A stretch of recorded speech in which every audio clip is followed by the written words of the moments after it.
Je m'appelle Daniel Kouloukoui, je suis étudiant en master en comptabilité à l'Université fédérale de Bahia. Je vais présenter mon projet sur les risques climatiques. Donc, mon projet consiste à vérifier la relation entre la divulgation proactive des risques climatiques et le rendement anormal, une analyse des sociétés cotées sur la bourse de valeurs de Sao Paulo. Donc, je vais contextualiser un peu mon travail à partir de la révolution industrielle au XVIIIe siècle. Les entreprises ont commencé par produire en quantité, en grande quantité, en masse, production de masse. Donc, cela a géré que quoi? Les émissions de gaz à effet de serre dans l'atmosphère. Et par conséquent, le réchauffement global, c'est-à-dire le réchauffement planétaire. Et en conséquence de cela, il y a les changements climatiques. Les changements climatiques ont suivi des risques climatiques. Les risques climatiques sont les risques liés au changement climatique.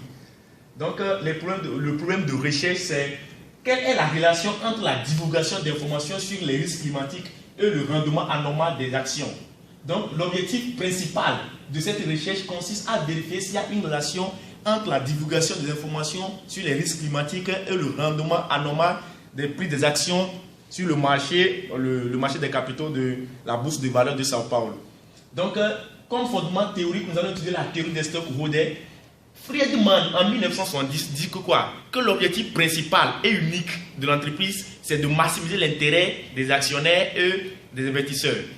En 1984, Friedman a dit non, l'objectif de l'entreprise n'est pas seulement de maximiser l'intérêt des actionnaires, mais aussi de maximiser l'intérêt de toutes les parties prenantes, c'est-à-dire les agents économiques qui peuvent influencer directement ou indirectement le fonctionnement de l'entreprise.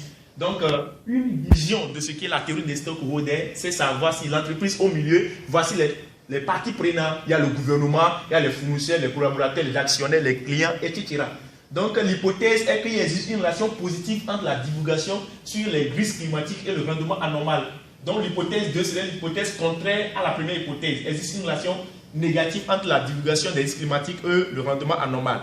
Donc, la justificative de notre recherche est que un travail a été fait par Ziegler, Brufman et Hoffman en Europe. Ils ont fait une étude comparative entre l'Europe et les États-Unis. Ils ont vérifié qu'en Europe, les investisseurs ont commencé par vendre les actions des entreprises qui considèrent les problèmes des changements climatiques comme marginaux et ont commencé par acheter les actions des entreprises qui considèrent les changements climatiques comme facteur critique de succès. Nous allons étudier l'analyse de contenu. La population consiste à toutes les entreprises qui publient des rapports de développement durable selon les lignes directrices de la GRI, Global Reporting Initiative, cotée sur la bourse des valeurs de Sao Paulo. Là, les variables de recherche, c'est la variable dépendante, le retour anormal, la variable indépendante, le niveau de divulgation des risques climatiques.